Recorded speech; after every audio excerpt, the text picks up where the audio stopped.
Olá, irmãos, graça e paz do Senhor, tudo bem com vocês? Hoje eu quero trazer para vocês uma meditação bem difícil. É o texto de Mateus capítulo 5, é um texto complicadíssimo de se entender e tem algumas doutrinas criadas em cima desse texto. Logo no começo do vídeo eu vou pedir um pouquinho de paciência para vocês. Eu não vou explicar tudo, mas eu vou dar uma introdução para vocês me ajudarem. As pessoas que me acompanham vão poder me ajudar mais, porque já entende o raciocínio do canal. Pega o milênio e pega o trono branco. Aliás, o milênio e o trono branco também está dentro da interpretação. Se encontra em Mateus capítulo 5, eu vou ler para vocês, vou abrir aspas para mostrar qual é a doutrina que acabou se criando em cima desse texto, por não ter alternativa de explicação, e que é uma doutrina antibíblica. Aí eu fecho aspas e começo a fazer as perguntas para vocês, tá bom? Vamos lá. Tá aqui, ó, Mateus capítulo 5, a partir do verso 21, diz assim: Ouviste o que foi dito aos antigos, não matarás, e quem matar estará sujeito ao julgamento. Eu, porém, vos digo que todo aquele que sem motivo se irá contra o seu irmão estará sujeito ao julgamento. E quem proferir um insulto a seu irmão estará sujeito ao julgamento do tribunal. Olha aqui como tem tribunal entrando no texto. E quem lhe chamar tolo será sujeito ao inferno do fogo. Texto importante. Aqui a palavra inferno, como vocês estão vendo, é a palavra Guiena, que é o mesmo do Sheol. E aí vocês sabem o que significa, né? Lago de fogo. Alguém que insultar o seu irmão estará sujeito ao lago de fogo. Se, pois, ao trazeres ao altar a tua oferta, ali te lembrares de que teu irmão tem alguma coisa contra ti, deixa perante o altar a tua oferta, vai primeiro reconciliar-te com teu irmão, e então, voltando, faze a tua oferta. Entra em acordo sem demora com o teu adversário. O teu adversário, nesse caso aqui, é o seu irmão. Enquanto estás a caminho com ele, um texto-chave, estás a caminho, para que o adversário não te entregue ao juiz, o juiz ao oficial de justiça, e sejas recolhido à prisão. Olha aqui, tem o juiz, eu vou frisar aqui para vocês, tá? Tem o juiz, tem o oficial de justiça e tem a prisão, ok? Aqui que está o ponto difícil. Em verdade te digo que não sairás dali enquanto não pagares o último centavo. Olha só que difícil esse texto. E aí, irmãos, é difícil ou não é? É difícil. Se você prestar atenção, no livro de Mateus tem muitas coisas difíceis de se compreender. Qual é a doutrina que foi criada em cima desse texto? Eu vou mostrar para vocês. Eles dizem que o Senhor Jesus disse que enquanto você está a caminho com seu irmão, é para você se acertar com ele. Porque se você não fizer isso, você não se resolver com ele, está escrito que ele vai te entregar ao juiz, não é? Ele vai orar e vai ter queixa contra você. Ele vai te entregar ao juiz, o juiz vai te entregar ao oficial de justiça, o oficial de justiça vai te pôr na prisão e você não vai sair de lá enquanto você não pagar o último centavo. Claro que está falando de dinheiro, mas em outras parábolas, o dinheiro ele é convertido para as questões espirituais. Isso é parábola, né? Como que se resolve esse texto? Diz que se você depende do agravo que você faz ao seu irmão, você está sujeito a um tribunal e ainda pode até ir para o lago de fogo. É isso que o Senhor Jesus está falando. Então, apareceram duas palavras chaves para a gente. Lago de fogo, tribunal. A gente sabe que isso está lá pertinho da entrada para o milênio, não é? E depois do milênio, aparece de novo o lago de fogo e o trono branco. Caso você não saiba, o tribunal de Cristo não serve só para galardoar. Isso é uma interpretação errada. O tribunal de Cristo, que é antes do milênio, serve para também para condenar pessoas também. E também para galardoar os seus santos. 1000 anos depois, tem um trono branco. Se dizem por aí que o trono branco é só para condenar. Porque está escrito, abriu o livro da vida, abriu o livro das obras, e todo aquele que não foi achado escrito no livro da vida foi lançado no lago de fogo. Aí diz que é só para condenação. Não é. O trono branco não é só para condenação, vai ter um julgamento. Por isso que se abrem 2 tipos de livro. O livro da vida, para ver se o nome da pessoa consta ou não escrito. Se não tiver escrito, vai ser lançado no lago de fogo. Se tiver escrito, não vai ser lançado no lago de fogo. E o que vai determinar isso é o livro das obras. Que livro das obras é esse? É um assunto novo no Apocalipse? Não é. Em Malaquias capítulo 4, o Espírito Santo fala que tem registros de obras más e de obras boas. Não está escrito com essas palavras assim, mas diz que tem um memorial escrito considerando as obras dos santos, para lá naquele dia o povo que desprezava a Deus ver a diferença entre quem serve a Deus e quem não serve. E tem outros textos também nos Salmos, em outros lugares, que mostra que tem registros em livros. Por isso mesmo que Apocalipse diz que se abriram-se livros. Se a pessoa não tiver o nome escrito no livro da vida, depois dos 1000 anos, o livro das obras vai provar o porquê. Entendeu? Esse é um assunto muito revelador e mostra muito mais a justiça de Deus do que achar que Deus vai só abrir o livro da vida e o livro das obras para condenar. Entendeu como isso tem a ver com a entrada do milênio e com o final do milênio? E tem que ter mesmo, porque o Senhor também vai resgatar um povo ali do milênio. Um povo dele. Não é? Depois que Satanás for solto, ele vai ter autoridade para enganar as nações, ele vai conseguir juntar Gog e Magog e vai ainda se rebelar pela última vez contra o povo de Deus. E Deus vai permitir isso, porque é justo, para provar o coração daqueles que viveram no milênio.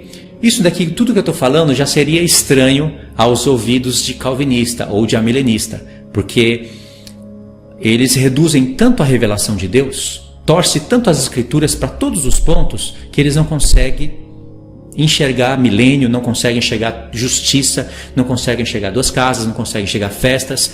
É algo que é um vírus que acaba bloqueando mesmo, danificando a sua mente, como um vírus pesado que vem de sites impróprios, sites maus, que vem e infecta o computador. É semelhante a isso, uma doutrina calvinista, por exemplo. Aí o que acontece? Criou-se uma doutrina dentro desse texto. Essa doutrina, parece que quem fundamentou ela foi um chinês chamado Washmani. Qual é a doutrina que esse chinês criou? Como está escrito que pessoas vão ser sujeitas ao lago de fogo, e que elas vão sair dali depois que pagar o seu último centavo, ou seja, elas vão sair. Pegaram esse texto, ligaram ele com o texto de 2 Coríntios capítulo 3, onde em um determinado ponto ali o apóstolo Paulo fala: todavia o tal será salvo como pelo fogo. Ele está falando ali de santuário, de edificação, não é? Aí ele diz que a obra vai ser provada pelo fogo, seja qual for a obra de cada um, aquele dia o revelará, porque vai ser provada pelo fogo. E aí a sua obra for uma obra que for semelhante a palha, fênon ou madeira, vai ser queimada pelo fogo. Agora, se for ouro, pratas ou pedras preciosas, vai permanecer no fogo. E aí você pode perder as suas obras, mas você mesmo pode ser salvo pelo fogo. Eles interpretam, juntando um texto com outro, que a pessoa às vezes não tem a sua vida resolvida com Deus, mas crê no Senhor. Teve um período que lutou contra a carne, mas não perdoou o seu irmão, entrou na morte. E o Senhor não vai jogar a pessoa no lago de fogo por causa disso.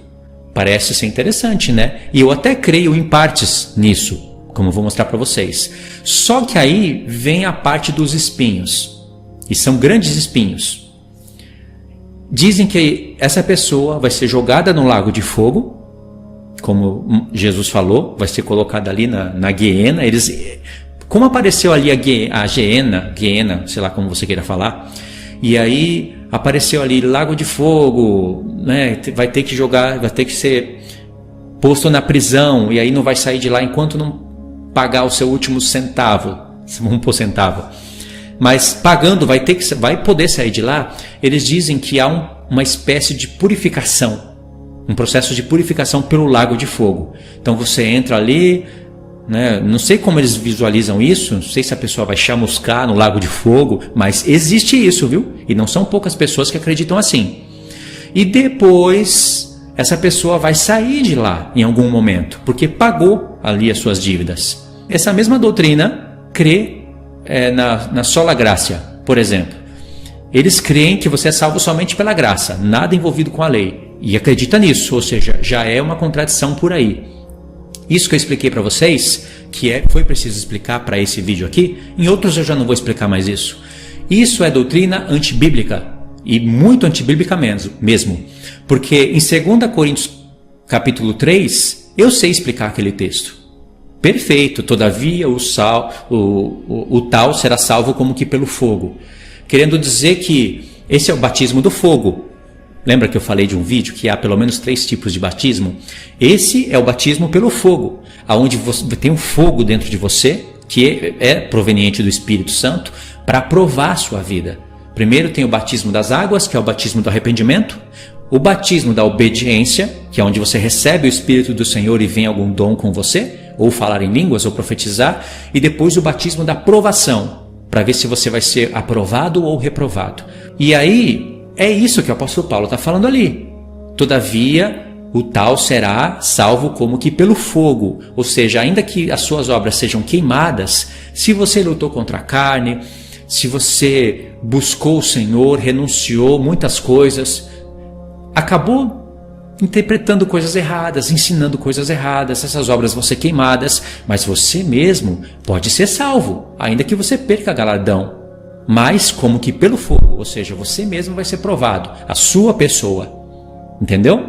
E aí o apóstolo Paulo diz no mesmo contexto, se alguém destruir o santuário de Deus, Deus o destruirá, porque se você começar a edificar sobre o fundamento já posto e começar a edificar palha, feno, madeira, vê que esses materiais, eles são consumidos pelo fogo. A madeira demora um pouco mais, mas é consumida. Esses materiais são tipos de pessoas, são doutrinas.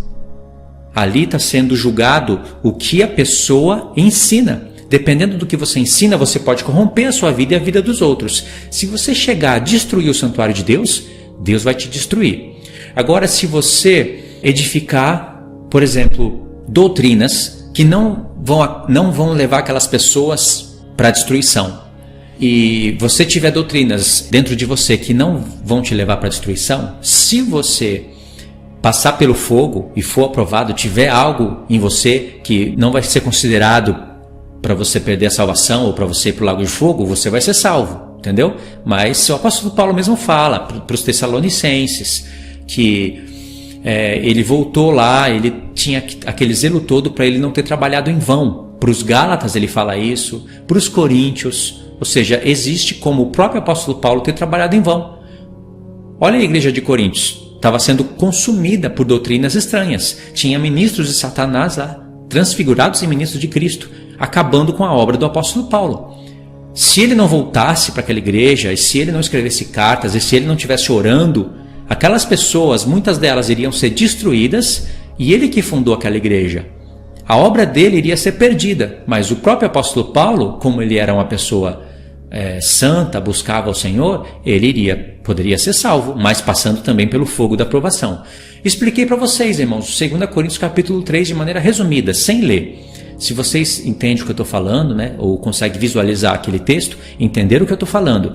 Então, essa é a interpretação de 2 Coríntios capítulo 3, está relacionada com Mateus 5, mas não dentro daquele exemplo errado que eu dei para vocês, aquela doutrina estranha do Oshimani. O que o Senhor Jesus poderia estar falando em Mateus 5? Presta atenção. Ele está reprovando as obras dos fariseus, dos saduceus. Muitos deles iriam ir para o lago de fogo, não é? E reprovando as obras deles, o Senhor Jesus visualiza a ressurreição, a entrada para o milênio, o próprio milênio e depois o trono branco. O Senhor Jesus ainda não tinha o Apocalipse, mas essas peças do Apocalipse se encontram nos profetas. Se fosse no tempo da antiga aliança, como era o tempo que o Senhor Jesus vivia, não é difícil de interpretar. Antes da pessoa ir lá entregar o seu altar no santuário, conforme a lei de Moisés, ela deveria fazer uma reflexão como está a sua vida com o seu irmão. E se a pessoa tiver problemas com o seu irmão, então ela precisa se consertar primeiro, para depois a sua oferta lá ser realmente aceita por Deus. No nosso tempo, a gente sabe que nós somos o templo do Senhor, nosso coração, mente, ele é o altar, e antes de você orar ao Senhor, engrandecer o nome dele, agradecer por tudo, antes disso, se vier na sua cabeça que você tem problema com seu irmão, e você não tentou resolver isso com ele, porque às vezes você quer paz e a pessoa não quer paz com você. Aí tudo bem. O apóstolo Paulo fala, se possível, tende paz com todos. Então aí é diferente. Mas se você não tentou e você anda falando dele por aí, dela, anda plantando sementes de amargura ou deixando isso brotar no seu coração, ou você mesmo brotando essa semente de amargura entre as pessoas, a sua oferta, a sua oração não vai ser aceita. É isso que o Senhor está falando. E essa pessoa que tem algo contra você, ela também, isso é palavra para os dois. Essa pessoa também deveria vir falar com você, mas às vezes pode acontecer que você que ofendeu ela, que você que está errado no julgamento. Se essa pessoa for muito espiritual, mesmo sendo ofendida, ela vai sofrer o dano. Ela vai se humilhar e vir tentar falar com você, e o galardão dela vai ser grande. Agora, se ela não vier, e você for o errado no caso, ela vai te lembrar, ela vai lembrar dessas ocasiões para Deus. E às vezes não é só uma pessoa. Já percebeu que às vezes a gente está em briga com muitas pessoas? E são pecados lá do passado que a gente não resolveu? Problemas que a gente não resolve? É isso que o Senhor está falando. Resolve, tenta resolver e a sua oração vai ser bem aceita para o Senhor. Agora, se você ofende o seu irmão, olha só como isso traz uma reflexão na gente. E isso vai se virar contra você. O que acontece? Quem que é o juiz, o oficial de justiça e a prisão? Quem são essas peças nessa parábola? O juiz é Cristo. Ele mesmo é o juiz. É o Pai, o juiz, mas passou todo o julgamento para o Filho. Quem que são os oficiais de justiça? Os anjos. Eles que vão exercer justiça.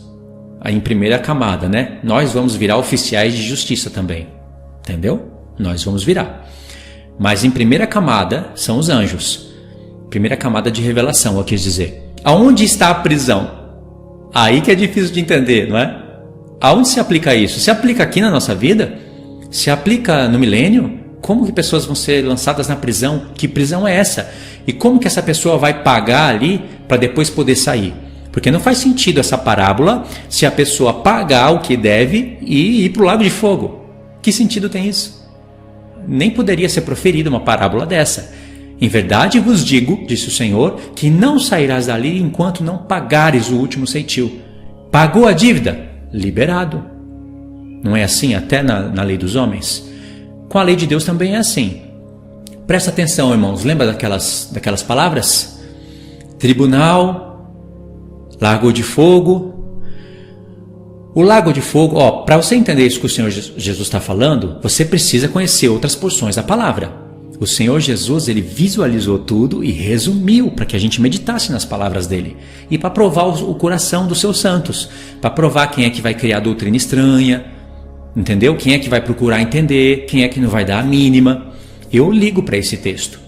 Então a gente tem que ter uma interpretação alternativa que diverge daquela interpretação do Oshmani, ou seja, lá de quem for. Ele fundamentou isso e as pessoas acabaram conhecendo através do livro dele, ok? Vamos lá.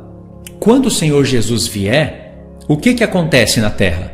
Nem todos vão ser aprisionados e lançados no lago de fogo. A besta e o falso profeta serão aprisionados e lançados no lago de fogo. Eles que vão inaugurar o lago de fogo. Ninguém está no lago de fogo agora. O que é a besta e o falso profeta? Em poucas palavras: povos, línguas, nações e reis. A besta do mar tem 10 chifres, que são reinos, e ainda ela é semelhante ao leopardo com pés de urso e boca de leão, reinos. E a besta da terra, que se levanta da terra, ou seja, lá para o lado do Oriente Médio, ela tem 2 chifres, que já são 2 reinos. A besta e o falso profeta não são 2 homens. Isso é errado. Por isso que uma multidão de pessoas, línguas, nações, reinos ímpios, marcados pela marca da besta, vão inaugurar o lago de fogo. Vão ser julgados e depois lançados vivos no lago de fogo. Lá em Apocalipse 19, outras pessoas, elas não vão para o lago de fogo.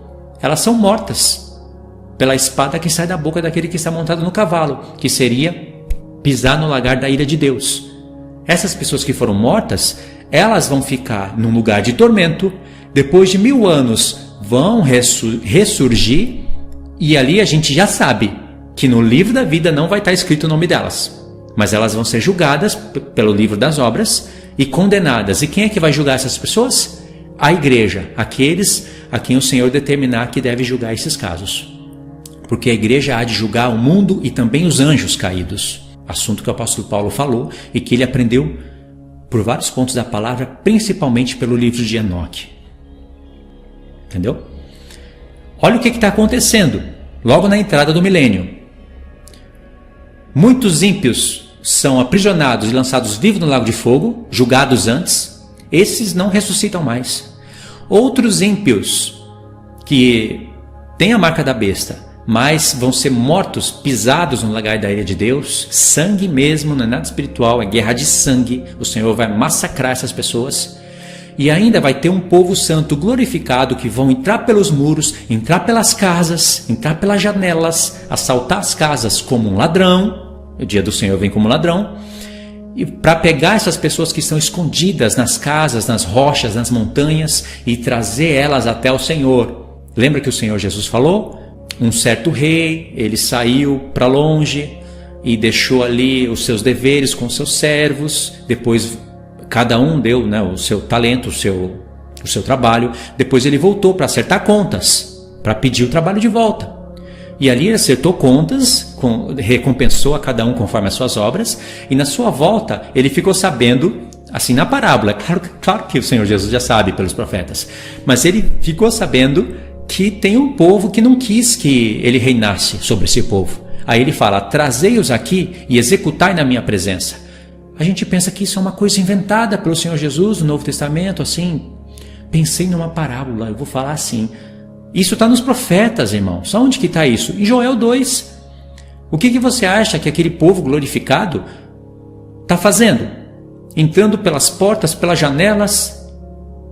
Ou seja, ainda tem casas de pé. Aquele terremoto do Apocalipse ainda não chegou. Aquele último da 7ª taça. Tem pessoas que já estão sendo capturadas para serem levadas até a presença do rei para serem mortas. É o que o Senhor Jesus está falando. Ele está solucionando o caso dos 1260, 1290 e 1335. Entendeu o que está acontecendo? E o que mais acontece? Tem muitas nações que não colocaram a marca da besta, mas não tiveram vidas de sacerdote na terra. Essas nações vão restar. A igreja vai apresentar elas para Deus. Elas serão povos de Deus. Entrarão no milênio, mas serão servos. Servirão o povo santo, mas serão chamados de povo de Deus. Aonde que tem isso na Bíblia? Irmãos, isso tem, olha, tem mais de 10 textos. Isso tem em Zacarias 14, Ezequiel 36, vai anotando aí, Zacarias 14, Ezequiel 36, tem vários outros pontos do profeta Isaías, Jeremias 3 e tem outros pontos. Olha, tem mais profetas aqui aonde mostra, nos revela que vão restar nações. Nem todos vão pôr a marca da besta. O que a igreja está fazendo no deserto para ser protegida durante 1260 dias? Ela não está lá somente para ser protegida. Muitas nações estarão lá com elas. Para assim restar nações. Não é? Tem que restar um povo para a igreja reinar sobre esse povo. Se todos colocam a marca da besta e Deus mata a todos e resta só a igreja vai reinar sobre quem? E o que a gente faz com todos os textos onde mostra que nações restaram, o maior servirá ao menor, isso só se cumpre no milênio. Ou seja, olha só o tanto de coisa que está acontecendo. Cada peça para um lugar. Nem todos serão glorificados, nem todos serão sacerdotes, nem todos serão esmagados no lagar da ira de Deus, nem todos serão aprisionados e lançados vivos no lago de fogo, nem todos vão restar como nações. Entendeu? Isso é um reino, irmãos. E tudo isso está resumido em Mateus 5. Não é? Porque se o Senhor Jesus fala que tem pessoas que vão passar pelo tribunal, ele está falando da sua vinda. E tem pessoas que vão passar pelo tribunal e vão ser consideradas de serem lançadas no lago de fogo. Essas são as que estarão vivas na sua vinda, né? Tem que prestar atenção nisso. Porque tem pessoas que morreram antes. Tem pessoas que morrem todo dia. Como é que fica? Como se resolve esse caso? O que eu estou falando para vocês de Mateus 5, eu sei que é difícil, mas presta atenção, as peças estão ali, trono, lago de fogo, vinda, está tudo ali. O que acontece? Irmãos, o segredo está em você em conhecer o que é o reino sacerdotal, o que é o reino de Cristo. Tem muitas pessoas que acham que vão ressuscitar na primeira ressurreição porque falam de Jesus. Irmãos, Apocalipse 1 e Apocalipse 5, ele fala abertamente quem são aqueles que terão parte na primeira ressurreição. São reis e sacerdotes. Aonde você conquista esse título? Quem conquistou tudo por nós foi Cristo. Porque Ele comprou com seu sangue homens de povos, línguas, nações, e para o nosso Deus os constituiu reino e sacerdote. E reinarão sobre o céu? Não, sobre a terra. Vai reinar sobre a terra sobre quem? Irmãos, o que os sacerdotes faziam na antiga aliança? Se você não fizer os trabalhos, as realidades dos ofícios que os sacerdotes faziam na antiga aliança, você não vai ressuscitar na primeira ressurreição. Você vai ficar fora do reino de Cristo. Não significa que por você ter ficado fora do reino de Cristo, que você vai para o lago de fogo. O que as igrejas pregaram durante anos? E quando eu falo as igrejas pregaram durante anos, não é para me engrandecer com um entendimento maior que todo mundo, porque eu aprendi coisas dentro das igrejas. Mas infelizmente eles ficaram no entendimento, às vezes até errado, e não prosseguiram em conhecer o Senhor. E eles pregam que quem não aceitar Jesus vai para o inferno. Ou seja, todos os anos que eu vivi lá no Japão, 20 anos, muitas gerações lá, gerações eu digo, tá ali às vezes o filho, a mãe, o avô, todas aquelas pessoas não estão ouvindo o Evangelho. E simplesmente vão para o lago de fogo. Não tem quem pregue. Elas vão ser julgadas pelas obras. Muitos daqueles japoneses são mais justos do que cristãos nos dias de hoje. Eu sou testemunha. Muitos deles. O Senhor vai lançar tudo no lago de fogo porque não creram? Como? Ninguém pregou para eles. Entendeu? Eles vão ser julgados pelas obras. Eles, depois de 1000 anos, vão estar diante do trono branco. Vai ser aberto o livro da vida. Vai ser aberto o livro das obras. Deus vai julgar eles pela lei da consciência. E eles podem ser absolvidos para entrar no reino do Senhor. Porque o Senhor é justo. O Senhor é amoroso. Olha que tamanho de justiça. Entendeu? Então o que acontece? Tem pessoas que acham que vão fazer parte da primeira ressurreição, mas não vão. Tem parábolas do Senhor Jesus que muitas pessoas acabam torcendo.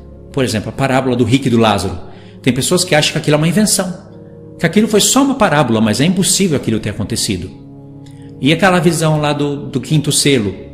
Pessoas que morreram e estavam ali debaixo do altar, clamando ao Senhor, até quando o Senhor não nos vingará daqueles que nos mataram? Consciência.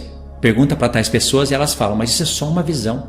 Irmãos, o mestre das parábolas vai construir uma parábola já com peças contraditórias, com heresias.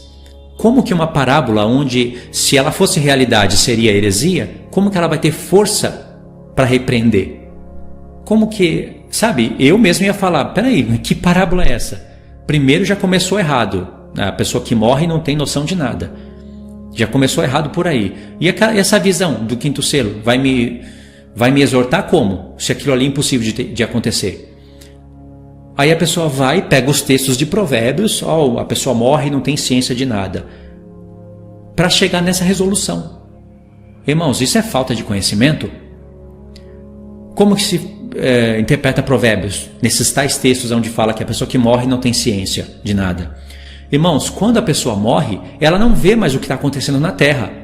As pessoas que morreram nas gerações passadas, elas não estão vendo a revolução industrial, a tecnologia, o contexto se formando, elas não estão sabendo de nada disso. Elas estão ou no seio de Abraão, no Sheol, ou no seio de Abraão, ou no lugar de tormento. Mas elas têm lembranças, cada um do seu contexto, até mais para elas serem julgadas. É um tipo de sono, mas um sono onde tem consciência. A palavra de Deus prova isso. Senão o Senhor Jesus seria um mestre que forma parábolas heréticas, Que poder tem uma parábola dessa, onde é impossível de ter acontecido? Tanta parábola para formar, tantos exemplos para dar, vai usar justamente exemplos que são antibíblicos? Irmãos, vamos acordar para essa parte, porque acordando nessa parte a gente consegue entender textos como esse. Quando a pessoa morre, a pessoa vai diretamente, ela tem um destino, irmãos, não no céu, para debaixo da terra. Ou ela vai para o lugar de tormento ou vai para o seio de Abraão. E ali ela já vai ter contato com o Senhor. Lembra? O Senhor vai falar, eu tenho queixas contra você. Perdoou fulano? Perdoou ciclano? Largou isso? Largou aquilo? Não. Então, olha Senhor, tenho queixa contra você. Eu sou o juiz. Eu vou te entregar o oficial de justiça e agora você vai ficar preso. O que significa a prisão? Ela está presa. É uma prisão lá embaixo da terra, é uma morte. Essa prisão é como o sono da morte. E ela não vai sair dali enquanto não pagar o seu último ceitil. Aonde que isso se completa? Irmãos, depois do milênio. Como diz o Apocalipse, quem tem parte na primeira ressurreição, ter parte na ressurreição de alguém. Bem-aventurado são esses, porque esses serão reis, sacerdotes e reinarão sobre a terra. Mas quem não tem parte, ressuscita só depois dos 1000 anos. Irmãos, eu sei que tudo isso que eu estou falando é difícil de entender, é até difícil de explicar, né? Mas nós estamos trabalhando com tronos, juízos, reinos. Primeira ressurreição, segunda ressurreição, milênio. Então é difícil mesmo. Mas pensa bem, vamos supor que hoje você entra na morte, ou um familiar seu, essa pessoa tem um histórico com Deus, sabe? Tem uma história com Deus. Às vezes 10 anos vivendo ali com Deus. Peca, mas pede perdão, se arrepende. Uma vida com Deus, não uma vida perfeita, mas de santidade. Santidade dentro assim dos padrões de interpretação como se nós vivemos na carne, sabe? Nós não podemos andar na carne, mas às vezes pecamos, por isso que o Senhor Jesus está como advogado, à destra de Deus, fazendo expiação pelos nossos pecados. Aí essa pessoa tem ali 5, 10, 15, 20 anos, mas ela dá um deslize, um pouquinho antes dela morrer, às vezes na mesma semana, às vezes no mesmo mês, e briga feio com uma pessoa. Brigou feio mesmo. E aí essa pessoa entrou na morte. Vai ser jogada no lago de fogo por causa disso? Não, claro que não. O que vai acontecer após essa pessoa ter entrado na morte? Essa pessoa vai ser denunciada. Ou quer seja pela pessoa que ela brigou, se ela estiver errada, né, a outra pessoa vai levar isso em oração para Deus, ou mesmo pelos anjos que estão registrando. Quando o corpo dessa pessoa, o que vai acontecer? Vai se desfazer, vai voltar ao pó, não é? O que acontece com a alma dessa pessoa? Vai para o Sheol. E ali o Senhor, que é o juiz, vai dar um endereço para ela, conforme o que ele já sabe. Ele vai falar, olha, você vai ficar ali, presa. Lugar de tormento, talvez. Se é uma pessoa que é digna de ressuscitar com o Senhor, então ela vai para o seio de Abraão. Mas não resolveu todos os pontos, mas é digna de reinar com Cristo. Essa pessoa sabe o que é sacerdote. Ela intercedeu pelos santos. Ela fez obras de sacerdote na terra. Aqui eu vou tirar o galardão dela. Aqui ela errou. Aqui ela ensinou errado. Mas ela é digna de reinar comigo. Para cá. Ou essa pessoa não é digna de reinar comigo. Ela nem sabe o que é reino de sacerdote. Ela não orou por ninguém. Ela não intercede.